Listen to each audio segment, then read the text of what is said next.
গণ অভ্যুত্থান সফল হওয়ার পরে তারা বিভিন্ন ক্যাম্পাসে তারা আত্মপ্রকাশ করেছে।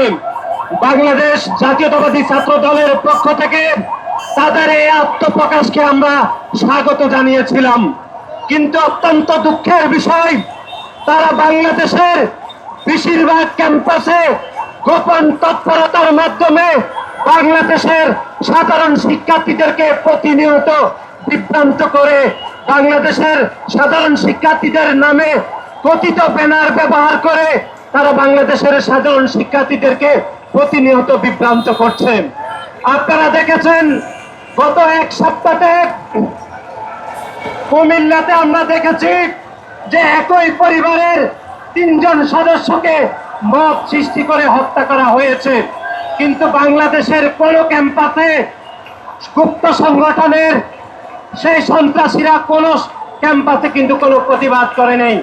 আমরা দেখেছি খুলনাতে আমাদের সহযোদ্ধাকে গুলি করে হত্যা করেছে এবং তার মৃত্যু নিশ্চিত করার জন্য তার পায়ের রক কেটে দেওয়া হয়েছে, কিন্তু তার প্রতিবাদে আমরা বাংলাদেশের কোন ক্যাম্পাসে আমরা কথিত সাধারণ শিক্ষার্থীদের ব্যানারে কোনো প্রতিবাদ আমরা দেখিনি।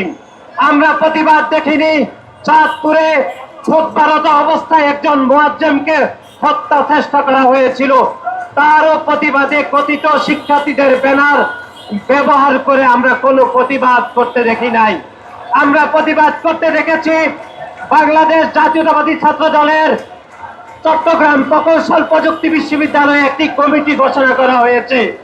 সেই কমিটিকে কেন্দ্র করে গুপ্ত সংগঠন কথিত শিক্ষার্থীদের ব্যানার ব্যবহার করে সাধারণ শিক্ষার্থীদেরকে বিভ্রান্ত করে বাংলাদেশ জাতীয়তাবাদী ছাত্র দলের নামে প্রোপাগান্ডা করেছে চট্টগ্রাম প্রকৌশল প্রযুক্তি বিশ্ববিদ্যালয়ে। আমরা বাংলাদেশ জাতীয়তাবাদী ছাত্র দলের পক্ষ থেকে ঘোষণা দিতে চাই, বাংলাদেশের প্রতিটি ক্যাম্পাসে প্রকাশ্যে রাজনীতি থাকা উচিত।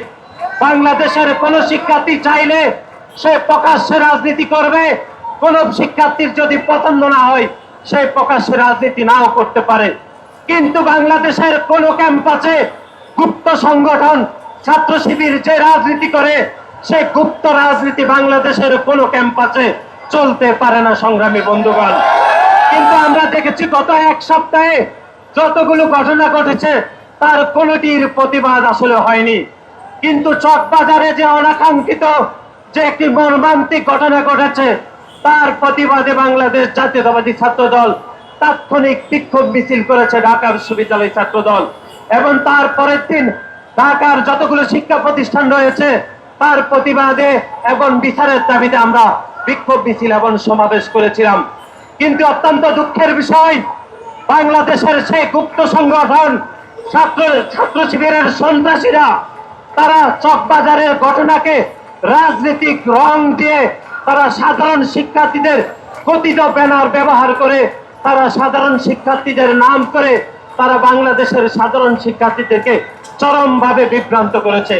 শুধু বিভ্রান্ত করে নাই, বরং বাংলাদেশ জাতীয়তাবাদী দলের ভারপ্রাপ্ত চেয়ারম্যান জনাব তারেক রহমানকে জড়িয়ে তারা মিথ্যা প্রপাগান্ডা করেছে এবং তারা ভুয়া স্লোগান দিয়ে বাংলাদেশের সাধারণ শিক্ষার্থীদেরকে তারা বিভ্রান্ত করেছে।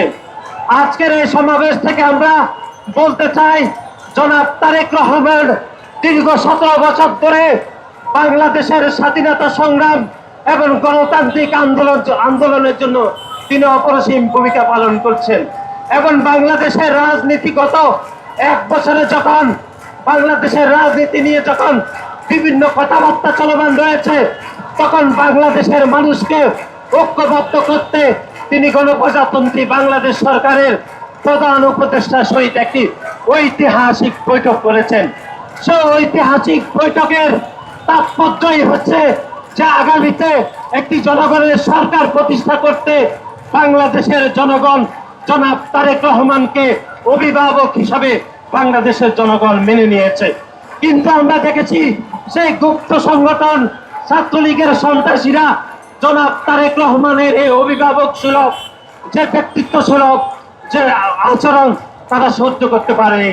তারা ঈর্ষান্বিত হয়ে হিংসাবশবর্তী হয়ে জনাব তারেক রহমানের নামে বিভিন্ন স্লোগান দিয়েছে সাধারণ শিক্ষার্থীদের কথিত ব্যানার ব্যবহার করে তারা সাধারণ শিক্ষার্থীদেরকে তারা বিভ্রান্ত করছে।